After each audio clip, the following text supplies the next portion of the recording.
9 de la mañana, 2 minutos en todo el país. Esto es Palermo Bujan, estamos hasta las 10. El presidente Javier Milei no viajó a Rosario a ponerse al frente de la lucha contra el narcotráfico. No viajó a la provincia de Corrientes cuando sufrió la peor inundación en décadas, hace algunas semanas. No viajó a Chubut cuando se estaba incendiando una buena parte de la provincia en enero. De hecho, así como comentábamos que su agenda exterior se reduce simplemente a viajes personales por motivos espirituales, es menos profusa aún su agenda interior. No ha tenido prácticamente viajes al interior del país.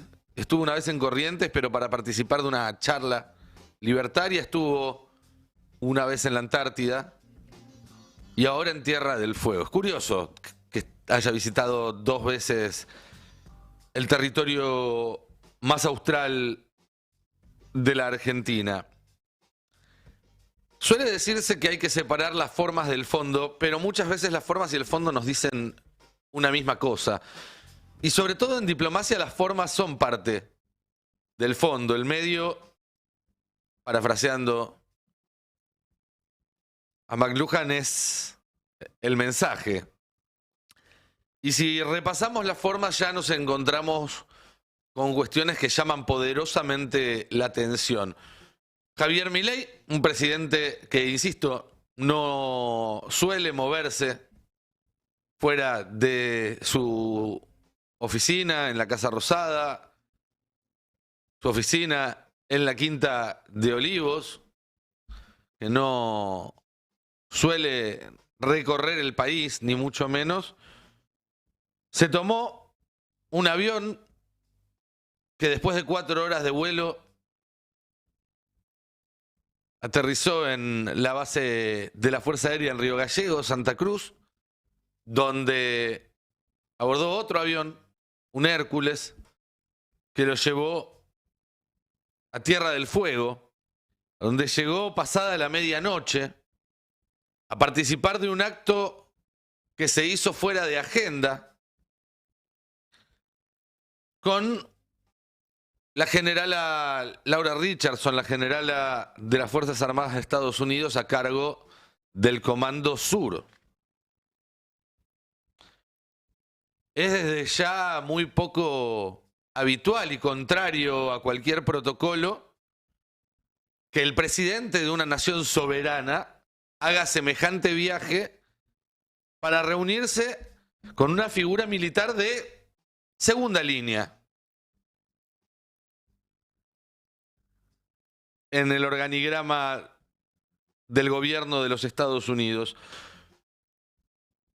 Una humillación a la que se somete Milei, y en tanto presidente de la Argentina somete a todo el país, que ya había tenido un adelanto o un anticipo en Davos, cuando Milei, que según él había recibido 160 pedidos de reuniones bilaterales, simplemente escogió reunirse con el secretario de Asuntos Exteriores del Reino Unido, James Cameron. De nuevo, un presidente rebajándose a la altura de hablar con un ministro. Esos son gestos que en el lenguaje diplomático dicen mucho y hablan de sumisión. Milei encabezó un acto en un galpón desangelado donde leyó a duras penas un discurso que culminó causando risas en el embajador, como se puede ver en la transmisión oficial, y silencio entre los milicos que estaban presentes y que tardaron un rato en reaccionar y empezar tibiamente a ensayar un aplauso. Imagínate que si no te aplauden milicos, siendo vos el comandante el jefe de las Fuerzas Armadas, no te va a aplaudir nadie. Las formas entonces hablan de una sumisión indigna para un país soberano como la Argentina. Pero el fondo dice exactamente lo mismo. Porque lo que se puso en acto en la madrugada del viernes en ese galpón en Tierra del Fuego es nada más y nada menos que la sumisión, es decir, la subordinación absoluta de la Argentina a la estrategia exterior de los Estados Unidos. El anuncio de la participación de Estados Unidos en una base dual, en una base naval, que se está construyendo en Tierra del Fuego, que se anunció durante el último gobierno, es en todo caso una consecuencia o un síntoma de ello. Esta base, una base con un destino doble, civil y militar, es decir, que sirviera para satisfacer las necesidades logísticas de las campañas argentinas en la Antártida, esa es la parte militar, pero también como un polo para que repostaran los cruceros de lujo que hacen viajes por el Mar del Sur, un negocio que puede traerle aparejado a la Argentina enormes ganancias en divisas. Insisto, era un proyecto que ya venía del gobierno anterior, que había comenzado durante la gestión en defensa de Agustín Rossi, continuado por Jorge Tayana, que no iba a ser una base china. De hecho, los fondos iban a surgir del FONDES, del Fondo para la Defensa, uno de esos fideicomisos de los que habla permanentemente pestes el gobierno. Y la novedad de esta semana, justamente, si hacemos caso a lo que anunció Milei, es que va a haber participación norteamericana en esa base.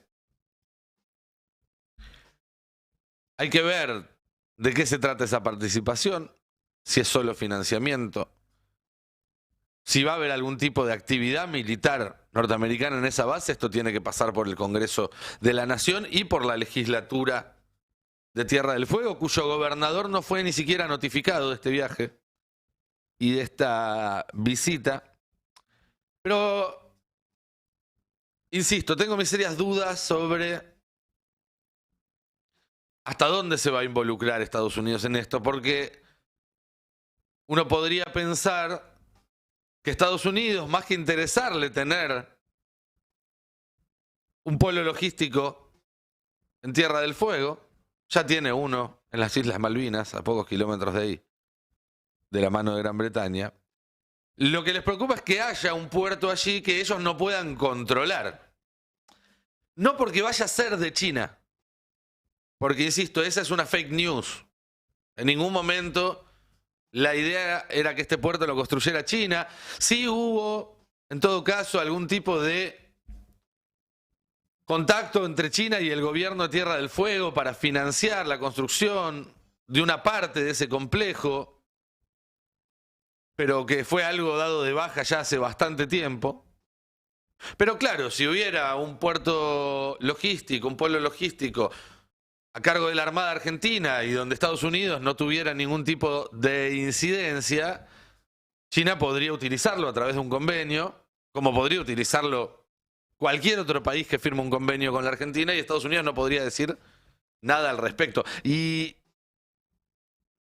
eso es, en todo caso, lo que les preocupa, porque sabemos que Tierra del Fuego, junto con las Islas Malvinas, son el acceso a la Antártida, que es un territorio estratégico, y son el control de un paso entre dos océanos que también resulta estratégicos en una época en la cual la mayoría de los puntos nodales del comercio internacional entre distintos océanos están en conflicto. Está en conflicto el paso allí en el Golfo Pérsico a partir de lo que es la guerra en Medio Oriente. Tiene problemas logísticos el canal de Panamá. Puede haber pronto algún tipo de conflicto en el mar austral chino. Y entonces Estados Unidos necesita tener un pie en el Atlántico Sur, que ya lo tiene en Malvinas, pero sobre todo evitar que otra potencia tenga un pie, y por eso es que están actuando como están actuando. Tampoco les preocupa, y ahora nos damos cuenta, la base en Neuquén, de la que hablaron toda la semana. Fue solo una operación de prensa para preparar a la opinión pública para la movida que hicieron entre gallos y medias noches en la madrugada del viernes. La base en Neuquén es una base de observación aeroespacial, utilizada tanto por científicos chinos como argentinos. Es muy similar a una base aeroespacial que tiene la Unión Europea en Malargüe, en Mendoza. Tiene un tamaño no mayor al predio de un hipermercado en el conurbano bonaerense. No son una cantidad enorme de hectáreas como te quieren decir. Tampoco tiene una pista de aterrizaje propia. ¿Saben quién sí tiene una pista de aterrizaje propia en la Patagonia? Joe Lewis, en Lago Escondido. Una pista de aterrizaje de un tamaño suficiente como para establecer un puente aéreo con las Islas Malvinas. Porque los socios naturales de Estados Unidos en el Atlántico Sur son Gran Bretaña y Chile. Esto es algo que no se puede soslayar. El que piense que porque Milei se tomó un avión para ir a un galpón en la madrugada del viernes a tararear el himno yanqui, Estados Unidos va a poner en riesgo su vínculo con Gran Bretaña, que es un vínculo estratégico e histórico, está mirando cualquier película. Y el otro aliado natural de Estados Unidos, decíamos, es Chile. Lo ha sido históricamente. Y pasa algo. El reclamo argentino sobre territorio antártico se superpone con el chileno y con el británico. Básicamente, Chile y Gran Bretaña lo que proponen es dividirse la Antártida Argentina mitad y mitad, si miran cómo quedan divididos los mapas. El reclamo de Chile es lógico, por supuesto, pero el de Inglaterra no. Inglaterra, ¿qué tiene que hacer en la Antártida? Hay un diálogo muy conocido de Perón con el embajador británico durante su primer mandato, en el que el embajador británico le pregunta por los intereses argentinos en la Antártida a Perón, y Perón le dice, pero Inglaterra, ¿qué tiene que hacer en la Antártida?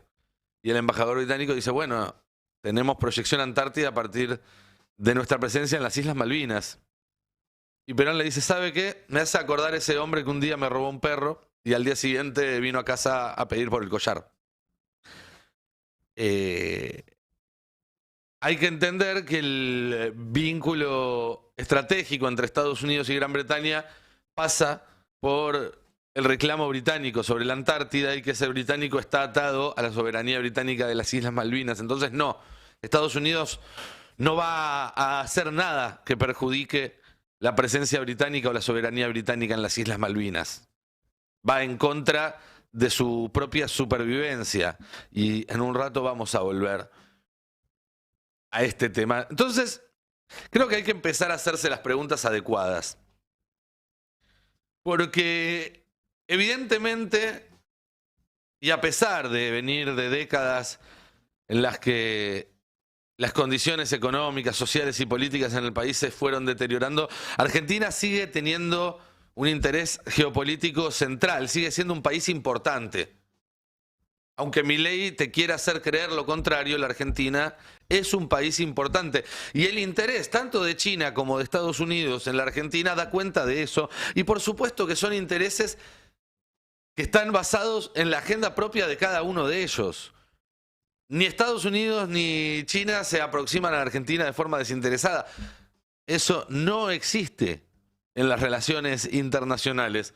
Y por eso tenemos que preguntarnos también cuál es el interés de Javier Milei en esta estrategia de subordinación absoluta, de sumisión a los Estados Unidos. Porque con China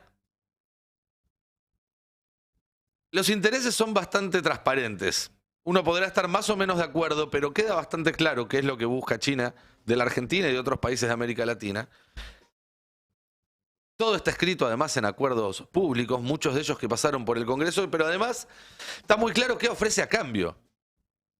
China necesita alimentos, necesita proteínas. Y necesita también disputarle a Estados Unidos la primacía en algunos aspectos, como por ejemplo la tecnología de comunicaciones. Todo eso ellos lo dicen abiertamente. Pero también dicen, como necesitamos proteínas, nosotros estamos dispuestos a invertir en infraestructura para que Argentina pueda producir más proteínas y transportarlas más sencillamente hasta nuestros puertos.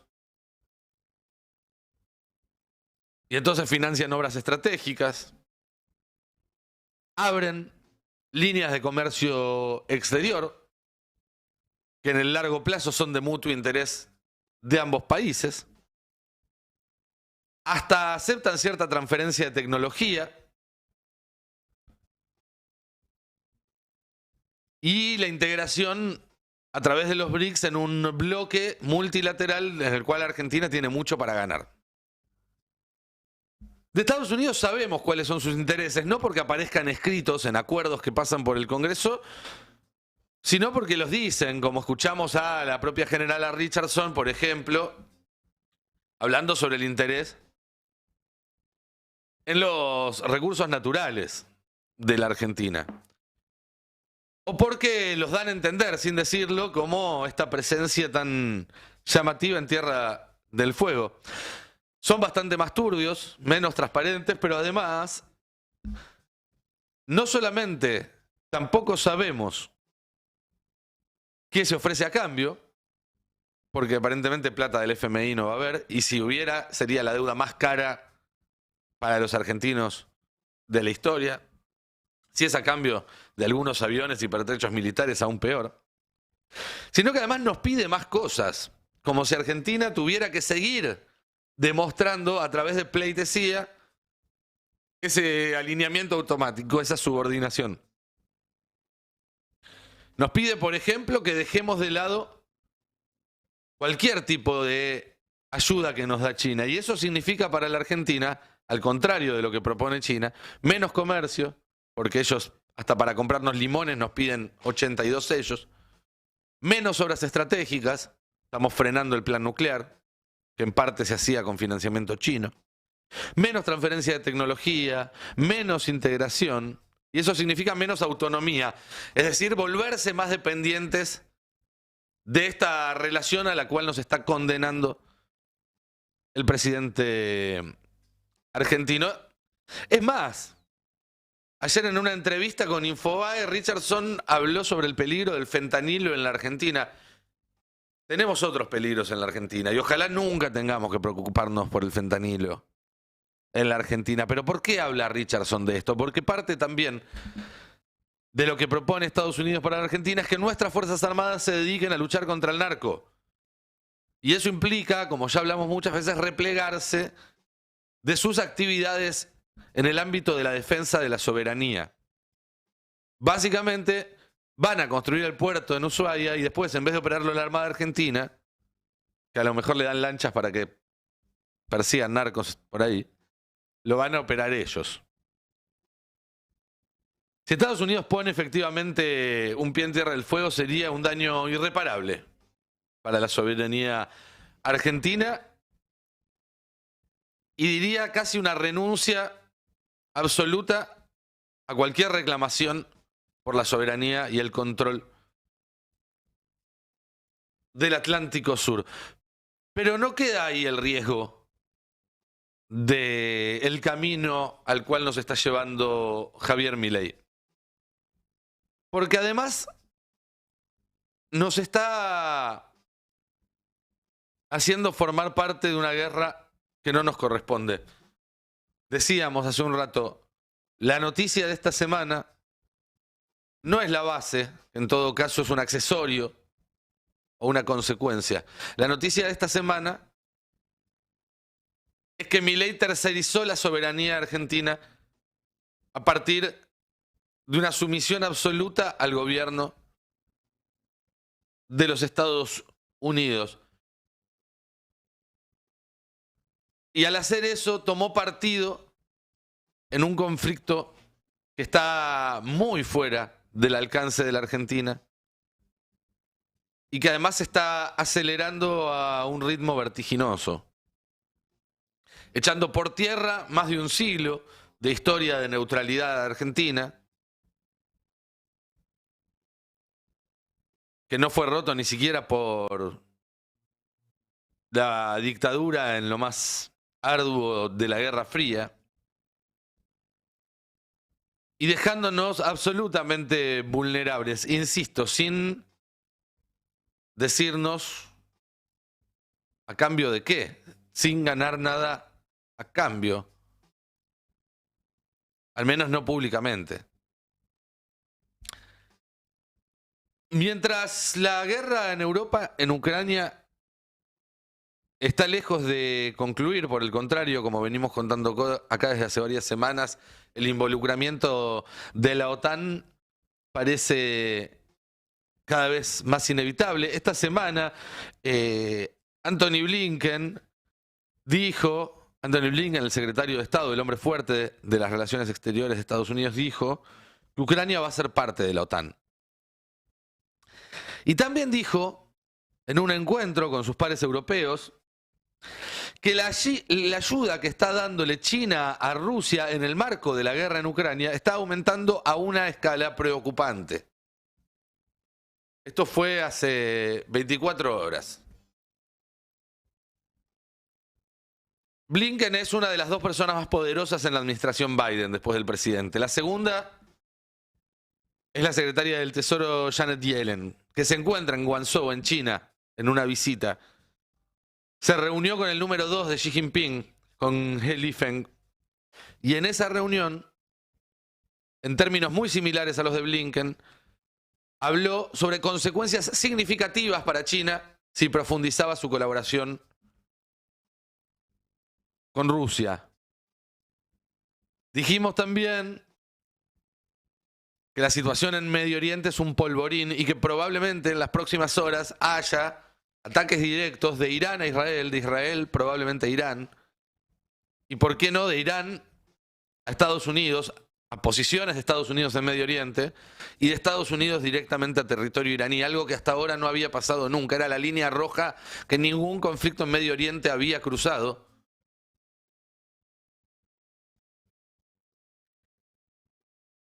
Y que pone al mundo al borde de un conflicto mucho más amplio que el que vimos hasta ahora, o de una versión mucho más brutal del conflicto de baja a media intensidad que viene desarrollándose hace algunos años. La otra noticia importante de las últimas horas es la invasión por parte de fuerzas de seguridad del gobierno de Ecuador a la embajada mexicana en Ecuador para secuestrar al ex vicepresidente Rafael Correa Glass, que estaba allí refugiado esperando un salvoconducto para poder exiliarse en su rol de asilado político en México. Eso llevó, dijimos, a la ruptura de las relaciones. ¿Saben cuál fue uno de los primeros actos que hizo Noboa como presidente de Ecuador cuando asumió? Bueno, firmar un plan de seguridad conjunto con los Estados Unidos. ¿Y saben quién fue la funcionaria encargada de viajar a Ecuador para firmar ese plan? La generala del Comando Sur, Laura Richardson. Argentina entonces está interviniendo sin ningún tipo de ganancia aparente en todos estos conflictos. Lo invitó a Zelensky a la asunción de Milei, le transfirió a las Fuerzas Armadas ucranianas tecnología rusa. Anunció el traslado de la embajada argentina en Israel de Tel Aviv a Jerusalén. Y acá tenemos antecedentes de cuestiones que tienen que ver con el conflicto en Medio Oriente y que se resolvieron con la vida de argentinos. También peleándonos con China, eligiendo un bando en un conflicto que la Argentina, de acuerdo a su historia y sobre todo a su presente, tenía mucho más para ganar si lograba mantener una situación de neutralidad estratégica o de no alineamiento activo entre ambas potencias, como hizo el gobierno de Alberto Fernández, sin ir más lejos, que tuvo muy buen vínculo con Estados Unidos y también pudo avanzar en su vínculo con China al punto de haber sido uno de los pocos países invitados a sumarse al BRICS, invitación que este gobierno inexplicablemente rechazó.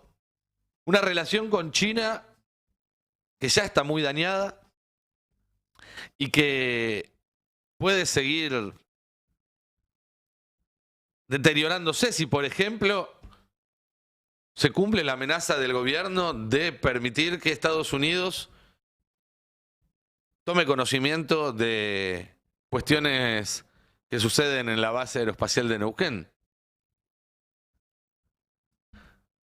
Y no es un detalle menor, porque Argentina, por ejemplo, tiene con China un acuerdo por un swap de monedas que hoy en día sostiene a la macro. Si China decidiera mañana decir que el swap deja de existir, probablemente el dólar se iría 2.000, 3.000, 5.000. Pero no va a pasar eso, porque los chinos ven los procesos en tiempos mucho más largos. No van a despertarse un día y decirte, te saqué el swap. Pero saben que pasa, una parte del swap se usó y según el propio acuerdo firmado, al cumplirse 12 meses de que se utiliza un tramo del swap, se tiene que saldar esa deuda o por lo menos renegociarla. Eso va a suceder en junio. Y hay que ver ahí qué dicen los chinos cuando vayas en junio a decirle, che, te debo 5.000 millones. No sé si los tengo. ¿O qué pasa si se profundiza algo que ya está pasando, que es que China empieza a darle a Brasil cupos en el comercio de oleaginosas, sobre todo de soja, que eran de productores argentinos? ¿Hay otros mercados que puedan absorber la demanda china?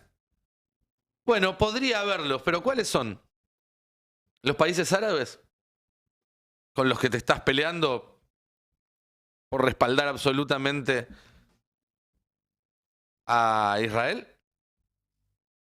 ¿O América Latina, con quien te estás peleando? México, Colombia, Brasil,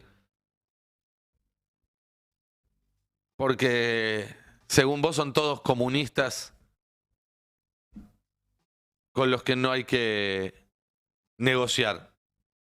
¿A quién le vamos a vender esa soja? Bueno, son preguntas que habría que empezar a contestar si tuviéramos un equipo diplomático profesional en el gobierno, cosa que no pasa. Entre paréntesis, no sé si notaron que hubo un ausente en el galpón la madrugada del viernes, que fue Diana Mondino.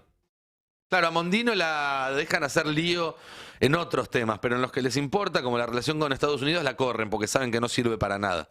La relación pasa por otro canal, pasa directamente por la jefatura de gabinete. Y si no, pregúntenle a cualquiera que trabaja en el Palacio San Martín, a cualquier diplomático. Es algo que se sabe, que se comenta en voz alta en los pasillos del Ministerio de Relaciones Exteriores. Hay un patrón del que debería tomar nota la clase dirigente argentina.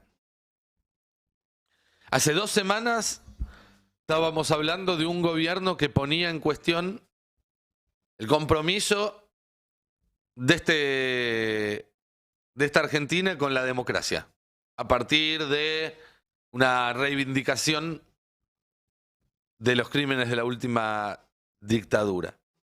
Y dijimos, ante eso no se puede ser ambiguo. O tenés un compromiso con la democracia o no lo tenés. No depende de dónde pongan el piso del impuesto a las ganancias o de cuántas transferencias le hagan a tu provincia.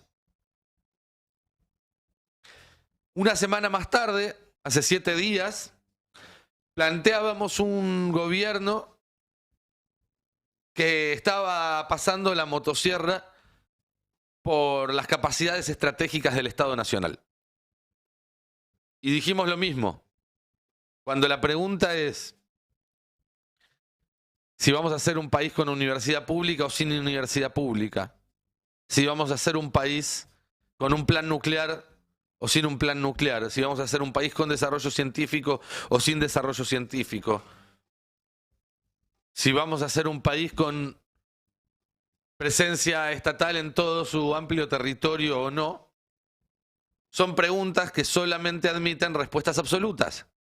No podés cambiar tu respuesta sobre esas preguntas en función de las negociaciones que hagas a espaldas de la sociedad a cambio de un beneficio o dos más en la ley de bases o en el DNU. Y hoy, por tercera semana consecutiva, tenemos que decir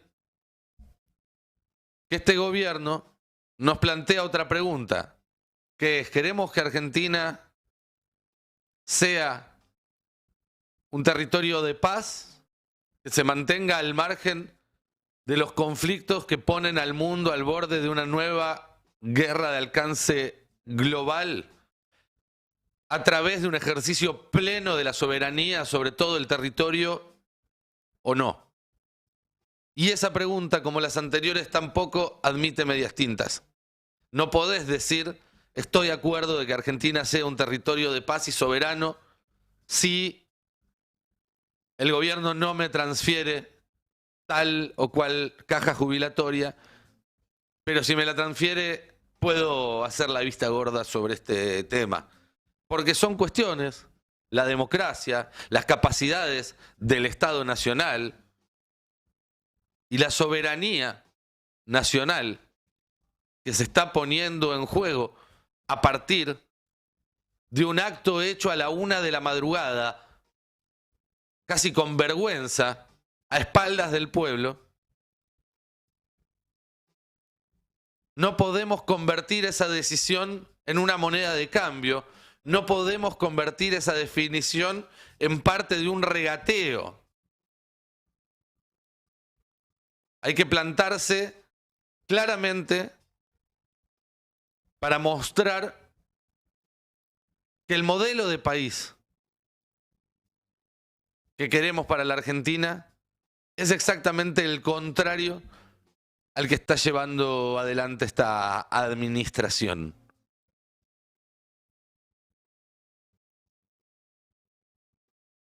No hay mucho más que agregar. Las cosas están claras, son transparentes. Aunque se hagan de madrugada, las vimos todos. La decisión que no permite medias tintas está sobre la mesa. E insisto, es hora de que la clase dirigente esté a la altura de estas circunstancias.